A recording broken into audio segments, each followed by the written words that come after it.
Do you want to name the podcast or or the episode? So today on our episode 3, we are going to be talking about the Yuba County Five, and this is my favorite case so far on our 3 episodes that we have done. But this is really exciting, and this is my favorite, and I'm excited to talk about it. Yes. Okay. So, are you ready or Oh, are you ready? yeah, I'm good. Oh, okay. Okay. Sorry. They're good. Before we start tonight, I want everyone listening to understand something. This isn't a story that begins with violence. There's no screaming, no emergency call, no moment where someone says something's wrong. It begins quietly, too quietly. Because the scariest part of this story is not about what happens, it's what didn't matter anymore.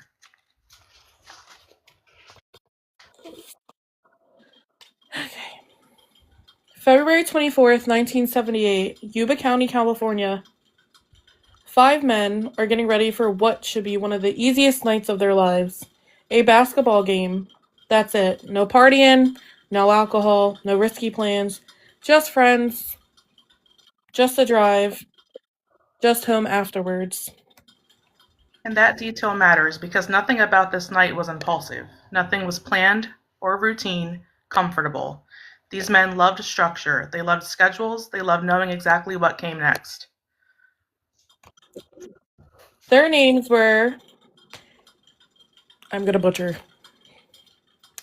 I'm just gonna name the first one. The first names. Okay, so we have Ted, which is a 32-year-old, Jack, which is 30, Bill, which is 29, Jackie, 24, and Gary, which is 25 years old.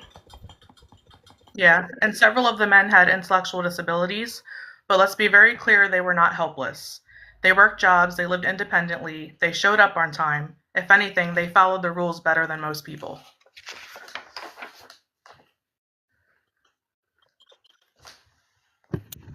Which is why what happens next has never made sense. The next morning, the 5 men were scheduled to play in a basketball tournament on their own, and they were excited. Family said they talked about it nonstop. They laid out their clothes. They reminded each other not to stay out late. Everyone who knew them agrees on a thing. They would not have chosen to disappear, not that night, not ever. So let's start with the drive to Chico, California. That evening, Jack Madruga picks everyone up in his 1969 Mercury Montego. They drive about an hour to Chico State University, which is where they watch the basketball game that they were last seen at. They cheer, they laugh, and nothing strange was reported. After the game, they stop at a convenience store. They buy snacks, burritos, chocolate milk, soda. Sometime after leaving Chico, the car turns east, not south, not toward home, east.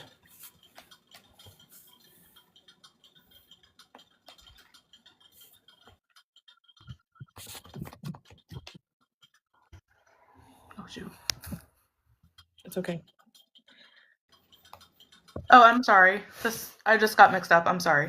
So this is where the story starts to feel wrong because it leads into the mountains. They should not be going east. That's what leads them to Plumas National Forest and to the roads that don't forgive mistakes. This wasn't a shortcut. It wasn't scenic at all. It wasn't familiar to them. It was isolated, dark, and in February buried in snow. Buried, sorry. And that night, temperatures were below freezing. So there was no cell phones and they were stuck in the below freezing temperatures. Jack, the driver, hated the cold. He avoided the mountains, he didn't ski, he didn't camp, so why go there? Somewhere the car stops. Yeah, so at some point during the night, the Mercury Montego stops at a narrow mountain road. What happens next? To this day, nobody knows, but all of the guys got out, and none of them ever got back into the vehicle. Days pass by. When the men don't come home, Families panic almost immediately. This wasn't like them. They didn't wander, they didn't stay out late. And this is where the search efforts begin, but due to the freezing temperatures and the snow, all tracks vanish. So unfortunately, they didn't really make much leeway. And all these days that turned into where they were missing, unfortunately, turned into weeks. The car is found. Eventually, searchers find the car, and this is where the case changes forever. Because the car is not crashed, it is not looted, it is exactly where they left it. It is just empty, sitting there. Which is crazy because the gas tank still has fuel, the engine is working, the battery works, the car could have been driven away. One thing that was interesting was the driver's side window was rolled down, which I don't know why in below freezing temperatures you would want your window down. But also the keys are gone, and inside the car there are empty snack wrappers and the program from the basketball game that they were just at.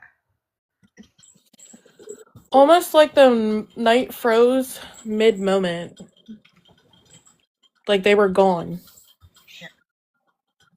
Which leaves you to wonder, why would you leave a perfectly normal working car on the side of the road? In the freezing mountains at that. The question has haunted investigators for nearly 50 years, and it only gets darker from here. When we come back, we're going deeper into that road, into the witness sightings police never fully explained, and into the moment investigators realize this wasn't just a case of people getting lost. Yeah, this is starting to feel like it was less and less of an accident.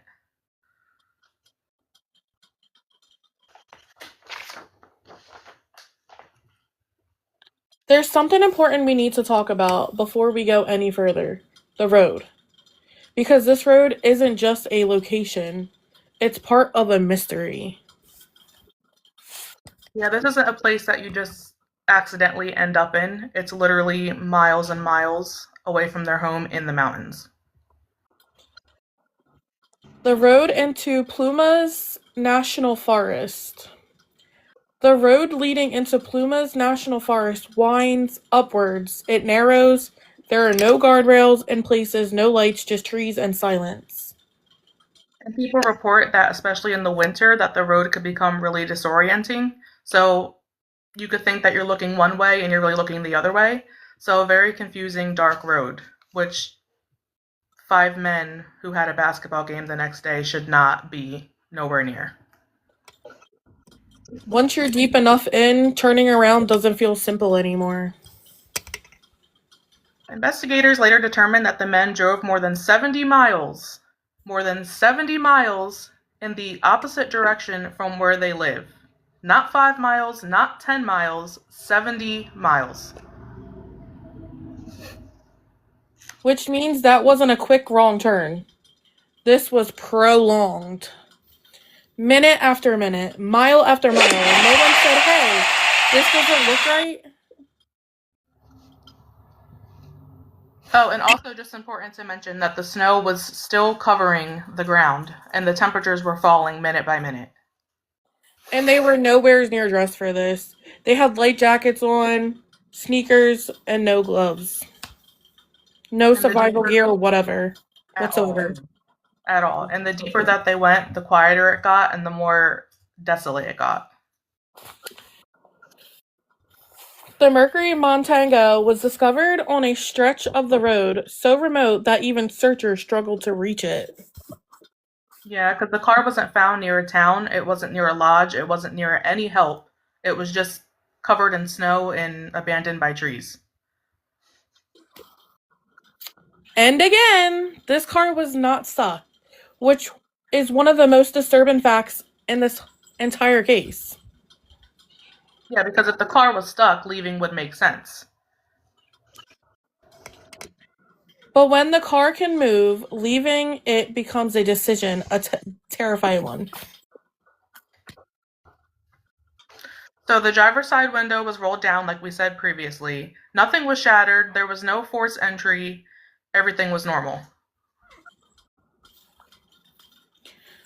Which means that they obviously opened the window intentionally to maybe talk to someone or hear something because they thought help was nearby. Yeah, and also, just to mention, just some key notes here, the keys were still missing, which means somebody had them when they left the car, and they were never recovered to this day. There was no footprints clearly preserved due to snow, no trail leading way, just absence. So later, one investigator had revealed that the scene did not feel chaotic. It felt like it was left abandoned and that something had maybe later interrupted them. This is the chilling part because panic usually leaves evidence, but this didn't. So now this is where things get a little bit more unsettling. A woman later contacted police with a story that has divided opinions for decades. She claimed the night that the men disappeared, she was driving in the same general area and she saw 5 men. Supposedly in a red pickup truck. She said that they were standing near a red pickup truck. One of the men appeared to be lying on the ground, possibly having a heart attack. She claimed she was afraid it was dark, isolated, so she left to get help. When she returned, they were all gone. And this is important because the police could never prove it. They could never verify that there was even a sighting in the first place. This part here sticks with people. The witness described 5 men, not 4, 5, including Gary. This raises the chilling possibility. What if they thought that they had found help?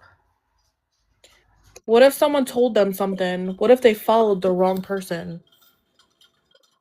Or what if the fear made them leave the car altogether? That is a possibility. After the car was found, search teams expanded their search outward, but the wilderness swallowed everything. There was no tracks, no clear direction, and it was like the men just stepped off the side of the map. The car radio was functional. They could have stayed inside. They could have waited until morning. But instead, the 5 men chose to walk in the dark, and no one knows why. Which is like very weird because in the freezing cold temperatures, and they were Why up in 70 like miles from home? in a mountain. Yeah, like, I don't know. I also saw like another thing where you have to cross a bridge. So you can't say, like, when you see a bridge, okay, this doesn't look familiar, I'm not home, so maybe I should turn around. But let's just go 70 miles. That's really odd. Right.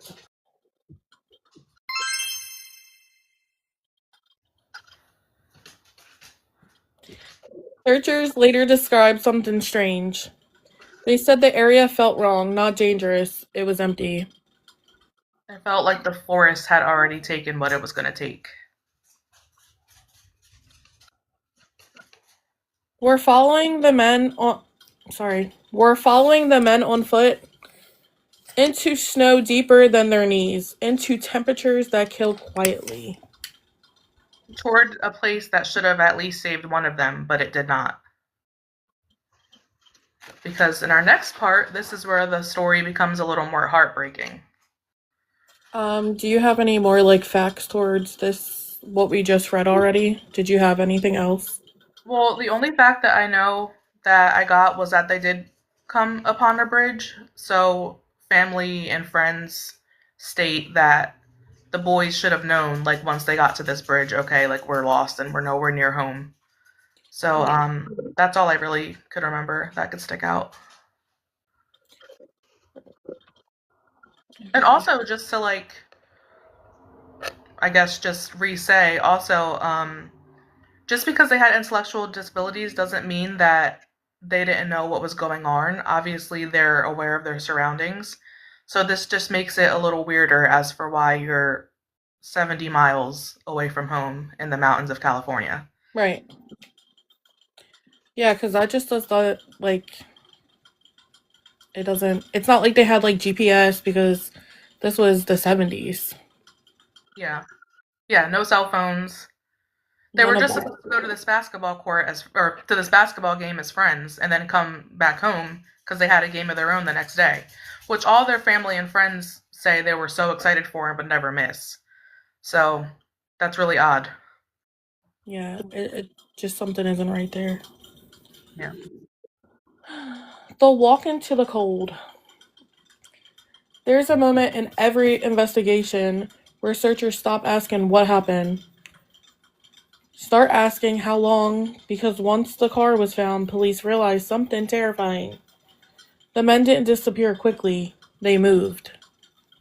Which means they were alive, and that makes everything harder. Right. Which, like, you got a whole working car. Yeah. And the temperatures are below zero. Right. Like, So I don't frigid know why this is not a nightly stroll situation. at all. No. Okay. So just to give you a little bit of an idea, it says that some areas had snow drifts over 6 feet high. They would have been exhausted almost immediately, which who wouldn't? Your shoes would be wet, your fingers would be frozen, and your lungs would be burning. Mind you, once again, this was below zero temperatures. Yeah, that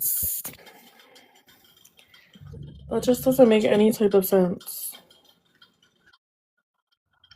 Like, I feel like whoever they were talking to, like, lured them out.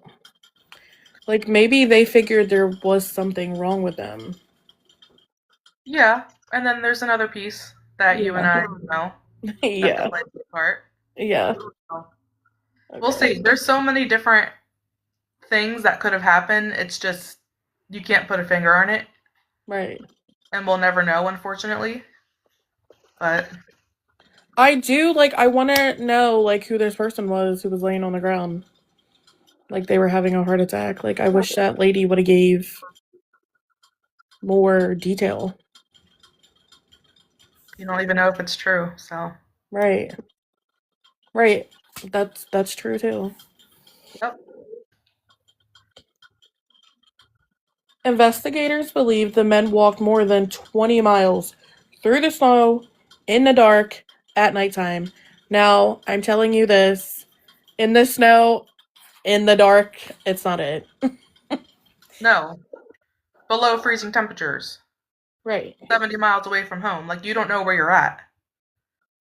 The fact that they even made it that far and survived is crazy.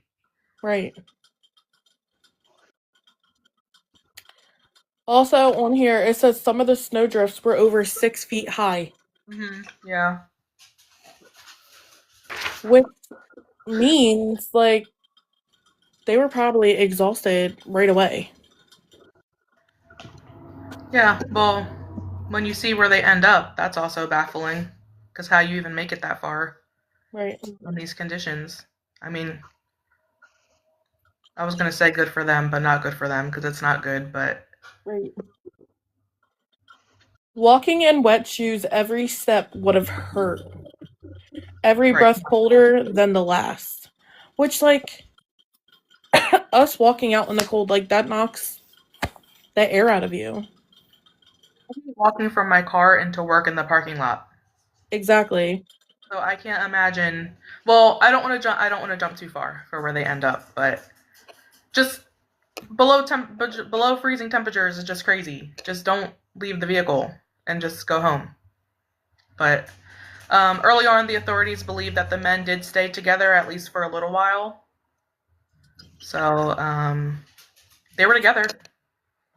This is something they've always did. They looked out for one another.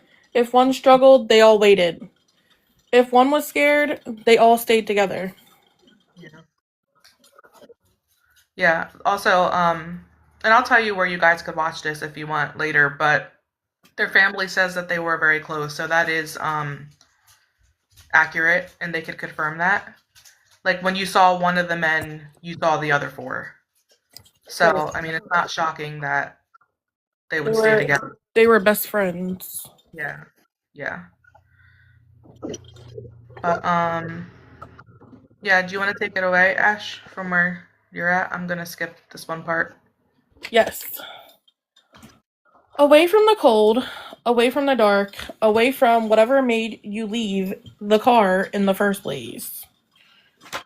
Okay, so let's talk about one of the first guys to unfortunately fall. So, investigators believe that Jackie Hewitt may have been the first of the friends to struggle first.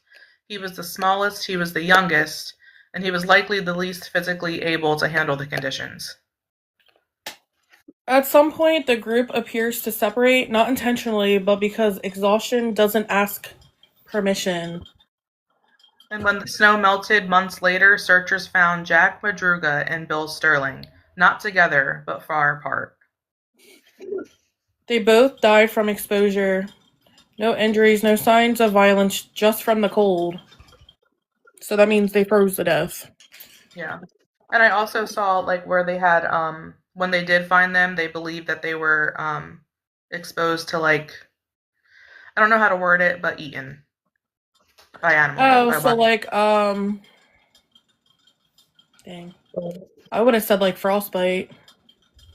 Well, no, I mean they probably did die from that, but I think when they did find them, Isn't it some type of asphyxiation or something like that? Something asphyxiation. I don't know the exact term. I don't know the correct term. And I could be wrong. I could be wrong. I'm not a Or maybe professional. they were like decomposing. No, no, they definitely so according to the story or whatever, they did die from hypothermia. But and I could be wrong, but I think when they finally were found, their bodies, it seemed like they were also eaten by the wildlife out there.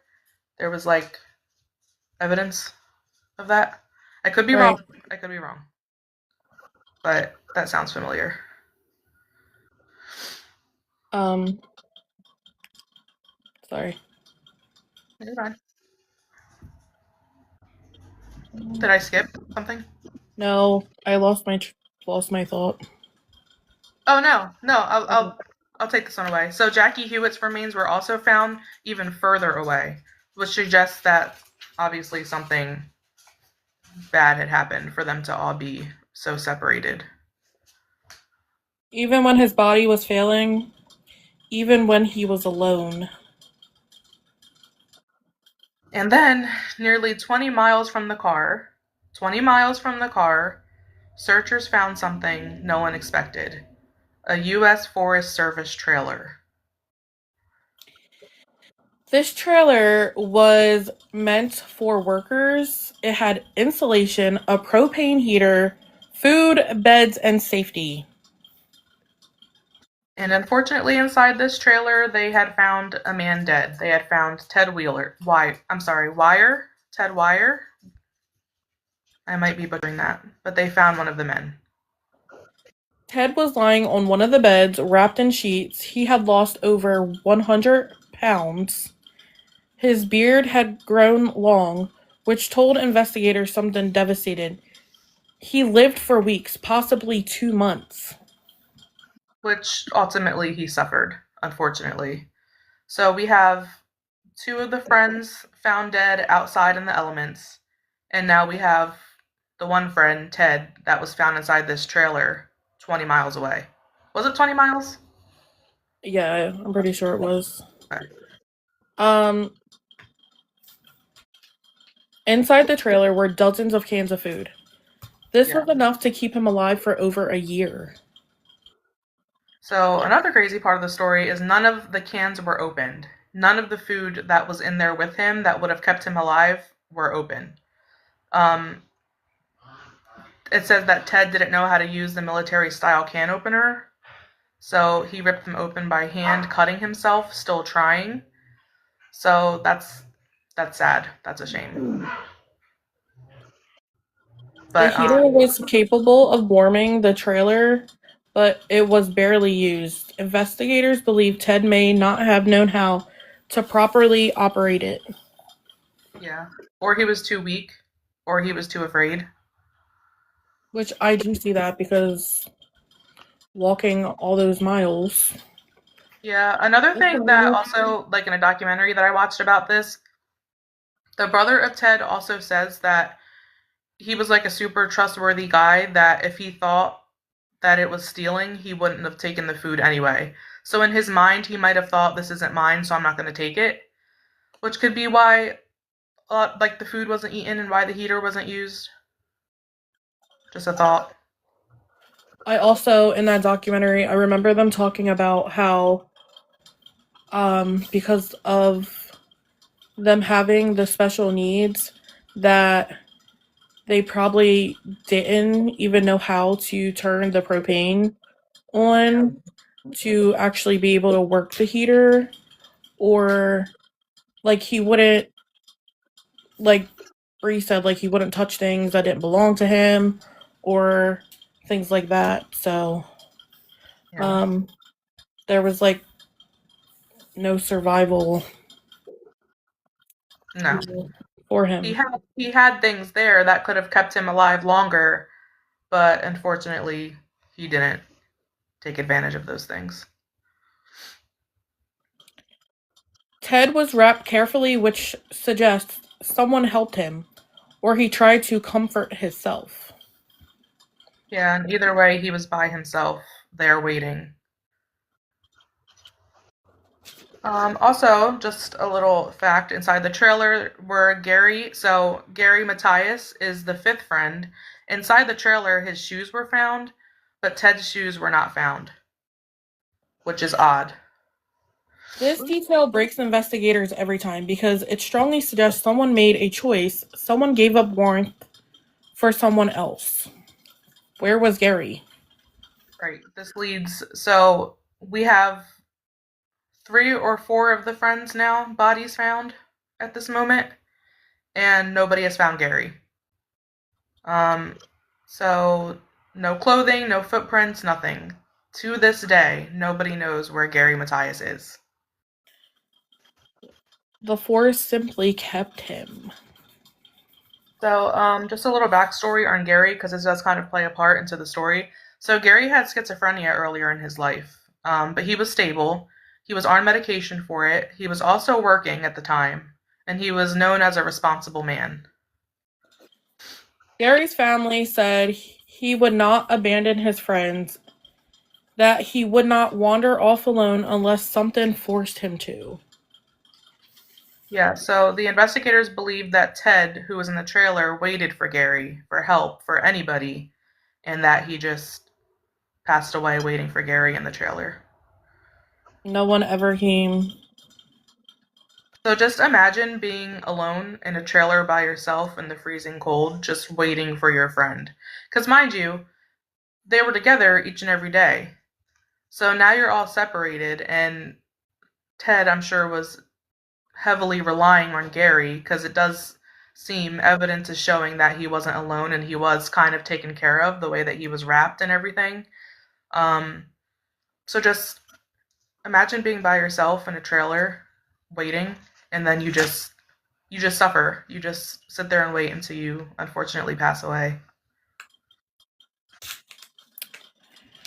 The days blended together, cold seeping in and hope fading away slowly.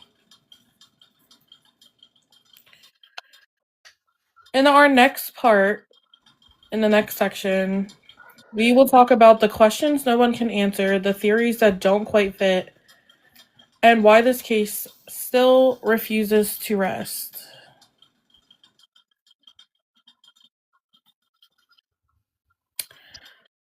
Okay, so like You want to start with questions investigators couldn't answer, or do you want to recap? we can recap. Do you want to recap? Sure, I'll try. So 4 of the friends were found, 3 outside in the elements, separated from each other. One friend, Ted, who we just recently talked about, was found in a trailer, which was 20 miles away from where the other friends were found. Is that correct? Yes. Okay. So very separated. And there's one friend left, Gary Matthias, who has not been found to this day. Right. Which is weird because Yeah. So just from the beginning, just a quick little thing. So 5 friends go out to a basketball game. They had intellectual disabilities. Um, they were close, always together each and every day. They went out to this basketball game. They had a basketball game of their own the next day that they were very excited for. So after this basketball game, they were expected to come home, and rest for their basketball game. That was the next day. Unfortunately, they did not make it home. Instead, their vehicle that they were in was found 70 miles in the opposite direction from where they live, up in the mountains of California. And four of the friends unfortunately died in the mountains that they were in. Three of them were found badly decomposed, died of hypothermia out in the elements in the below freezing temperatures. One of the friends was found in a trailer 20 miles away from where the other bodies were found. And now we are at the part where there is one friend left that nobody has heard from, and there's no evidence, and Gary Matthias. And yeah, we don't know where he is at to this day. So that is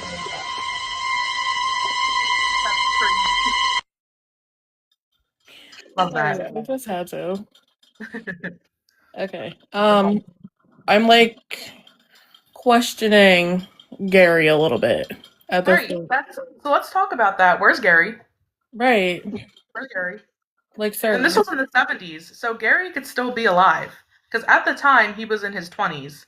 So I just want to throw that out there. Also, Oh, go ahead. go ahead. No, you can go ahead because I No, I gotta, was I just gotta going to read. say, if No, no, Gary no. did Go ahead. I gotta survive. read something real quick. No, you're cool. Okay. So, when you're watching, I'm pretty sure it's in the in the documentary.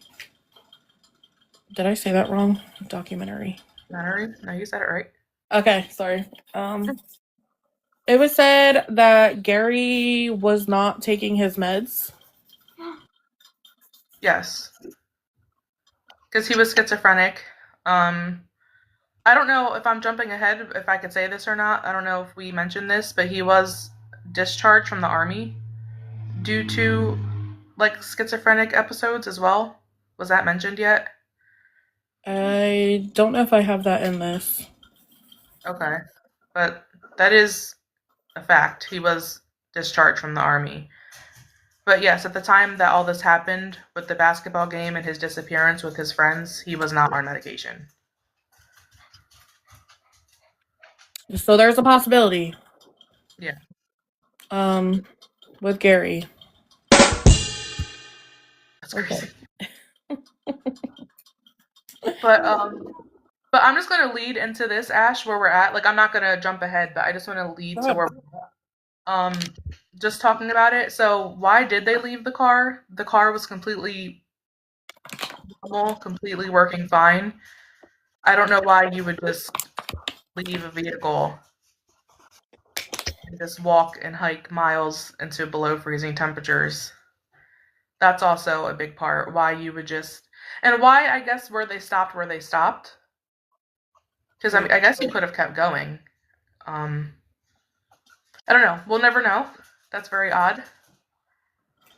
But just leaving a perfectly normal working car, you can't help but wonder if they were lured somewhere or maybe Gary had an episode. I don't know.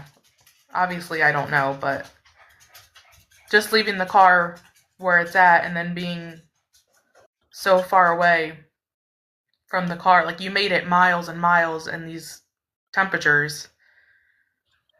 I just don't know why you left the car in the first place.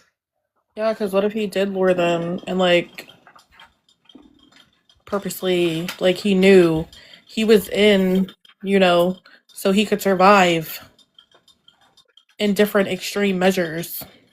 Because he made it to the trailer. So you also like wonder the possibility, did he know that this trailer was there? Exactly. I don't know. Yeah, and he could be alive. He still could be alive hiding somewhere. That's the crazy part about this whole story. He could still be alive. Because he would be, what, like in his 60s? today, I believe, Yeah, because right? if they were like, 60s, 70s? I No. don't remember how old he was. He was still in his 20s. I don't know. He'd still be alive. Yeah, he would still be alive. Well, unless Mother Nature got to him or something Right. else. Yeah. Um, yeah, he would So be that's 70s. Okay. I mean, that is like the best question. Like, why did they leave the car? I honestly feel like he lured them away. yeah. Because you guys have to remember, like, the car, it wasn't stuck, it wasn't broken, it wasn't unsafe, And they could have turned and around right, at being in any moment. right, and being inside of the car would have gave them the shelter and the warmth that they needed, time that Yeah. they needed. Yeah. So just ending up at that trailer, especially Gary making it to that trailer, that's a little interesting. Yes, because Like, them leaving the car, like, it left them in danger. yeah. Um,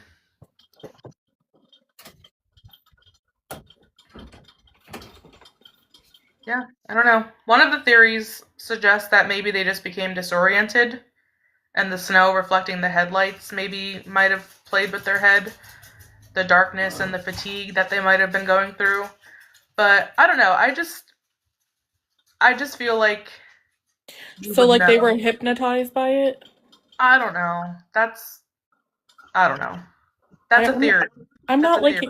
I don't like that theory. No, it doesn't make sense to me. I just feel like by mile 15, you would have known, hey, I'm not near my home. Let me turn around. Like, I'm going up a mountain. Yeah, and then I'm going up a bridge, and then oh, I'm in the snow, and Right. oh, I don't have my shoes. Because like they said, like even though they had the special needs, like they were very aware of things. Yeah. But the reason why, like, I guess we highlight the special needs so much is because the family believes that the investigators and the police didn't do a thorough investigation Because they were because special they needs. had disabilities. So they're like, I mean, I wasn't there and I can't read their minds, but I think their families, if I had a guess, believe that police were just like, oh, they were disabled, so they just went out and Yeah, like they were basically just just crazy. They didn't, yeah, they because were, back then they didn't yeah, they didn't care about people with everybody was crazy. yeah, They wanted to lock everybody away. yeah. Another theory also was that the investigators thought that maybe why the men went into the mountains was because maybe they saw lights from a cabin, but that's not proven. And there's no evidence that there was ever a cabin anywhere around. But that's just another theory. Yeah, because that I don't know, because what they had to walk 20 miles or it was over 20 miles until they got the Gary and Ted, was it? Ted was in the trailer that was 20 miles away from the bodies of the other Other friends. ones, yes. So it was over 20 miles that they walked to that trailer, right? Somehow, yeah, I don't know how you do that in the temperatures that they were in, but somehow they did it. But the other friends obviously couldn't make it. Um, and I just don't see how you would see lights and think, let me go walk in these mountains to this cabin. Right, because I'm pretty sure it was like blizzard weather. But where's the cabin at? Right. Like, if you think they saw lights of a cabin, where's the cabin? Like, I want to know where the closest, how many miles away is the closest cabin that your eyes can Exactly. see visually. But like what That, are they seeing? Because if it's a blizzard, you're not seeing nothing but the snow coming down. Like it's gonna be hard for you to see. yeah, I just think that theory is weird. I just think they didn't want to do their job. Yeah. Yeah, I mean, it's the 70s, and they all had disabilities, and they probably just thought they were all crazy. and that was it, unfortunately. But another theory is the red pickup truck sighting. What if somebody from that red pickup truck somehow lured them into the mountains? There's also the possibility of what if they met somebody? What if they did intentionally drive up there to meet somebody and then unfortunately just didn't make it back? Right, like if they met some, because this was on the way back from the game, right? Yes. So what if The game. they could have met somebody at the game and was like, oh hey, Oh, of course. Yeah. like Let's maybe just. maybe they figured out that they were, you know, had special needs and they thought, oh, this will be funny, or you know how people think like Yeah. nobody But would. also, this is worth mentioning in the documentary that I watched on this too, is nothing was taken. Like the wallet was, everybody had their wallets on them when their body was found. The keys were found in, I think it was Jack's possession. So nothing was taken. Like they had their wallets on them, the key, like nobody even sold the car. So Or money, yeah, nothing. like if you were gonna go lure these men, you weren't taking nothing. Like were you just doing this for a sick joke? Maybe, or maybe to kill them. Maybe it was a serial killer at that time. I don't know, but where's Gary? Or maybe, right, where's Gary? Excuse me, Gary, where are you? Right. Like, Gary, if you're watching, where are you? No. Gary, don't watch this. I don't know. That's just creepy. That's just creepy. Don't put that. This is not funny. This is not a funny time. That was a laughing at Gary, don't watch this. No, don't watch this, Gary. Turn yourself in, Gary. Right, Gary. Okay. Some believe Gary Matthias may have taken charge. Once things went wrong. He was the one with the military experience. Remember, I said that. And he was physically stronger than all of them. I just feel like Gary lured them out there. Like he was on a schizophrenic episode. He wasn't taking his medication. I just feel like you could have did it closer to home. Why did you have to go 70 miles out of your way I and make mean, them stop? But I don't know. What does he gain out of it? Because like nothing was stolen. Like, did you just want to slowly kill your friends and walk away? Because they all died from hypothermia. yeah, but like you have to like I don't know if you ever did like research on like schizophrenic people like Yeah, right. It so could he have. could have been thinking like, "Oh, these aren't my friends. Like I got to get rid of them somehow." But also the when they found the bodies, they couldn't. There was like not enough. I don't know how to like term this right, but there was not enough body left. It, like it was all just bones, so there wasn't enough left to test. I So guess like to they see. didn't have enough evidence to Yeah. so like who There was knows if Gary did something else. Yeah, or like if there was any blood force trauma or blunt force Right. trauma or whatever, there was nothing to test for that. So I think just the conclusion was just hypothermia and starvation. That's kind of scary if you ask me. Mm. Yeah. Where's Gary? I want to know where Gary is. And who knows? Maybe Gary did pass away and they just never found him. But I Right? don't know Maybe why. he was eaten by animals. I don't Maybe know. Gary really did go try to get help. Maybe. But Gary's the only one missing, so I'm looking for Gary. Yeah. There's just like no signs of violence in this case. There's no signs of murder. There's no like murder weapon. There wasn't even any blood. It's weird. Right. Well, if their bodies decomposed, were like the blood had Yeah. to gone somewhere. So Yeah. I was mean, the there good. was there a vampire? I don't know. It's just a shame that Gary's family has no answers. Because it shows how quickly normal life can collapse. Not from evil, but from circumstance, from fear, from one wrong turn. Not laughing at that, I'm laughing at something else. Sorry. No, The you're fine. mountains never explained themselves. They never had to. They simply waited. And they still are waiting. I don't know where you're at personally. I lost track. This is But final I was thought. laughing. I'm gonna be real unprofessional. So are my notes, I'm laughing because why Ashley put always remember, don't be a sad bitch, be a bad bitch at the end of my notes. That's why I'm laughing. Let's. I'm sitting here trying to figure out where you're at. And you put always remember, don't be a sad bitch, be a bad bitch. I don't even know where we're at, but You're way before that. We're at final thoughts. where the hell's that at?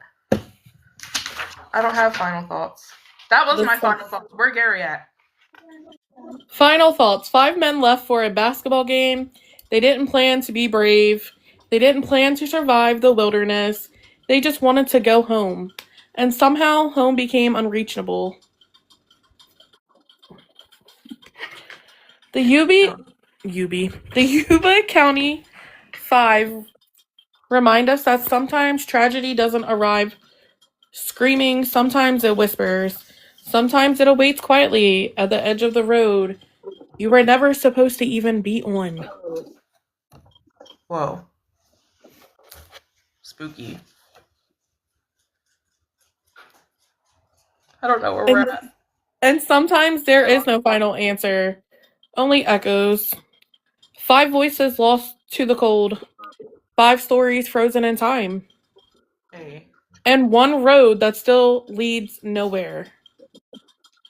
And this has been the story of the Yuba County 5. Boom. And you're supposed to say, and don't. and always remember, don't be a savage, be a bad bitch. Hey.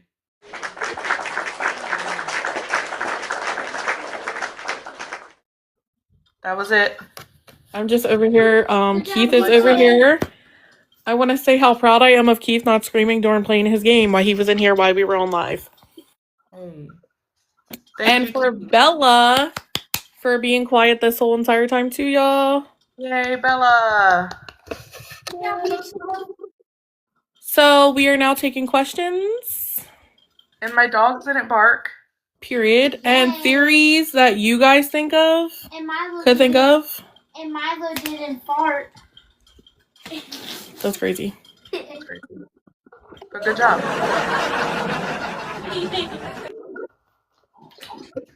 Listen, we have sound effects.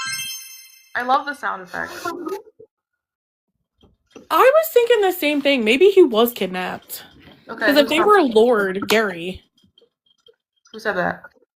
Did someone drive the man to the trailer? Probably. That's a good question too. Jess, Eggy said maybe he was kidnapped. Jess said, did someone drive the man to the trailer? And Tina said, such a great episode. Hey. Well, I don't know if somebody could drive them to the trailer, because wasn't it just in the map? Well, I guess we don't know, because we don't know the whole map. Yeah, we don't know the whole map. Maybe next time we'll get a map going and we'll put it in the background.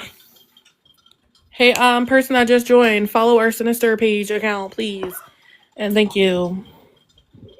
Because could you even, I guess, oh, also, if anybody wants to watch the documentary that we watched, it's on Netflix. It's,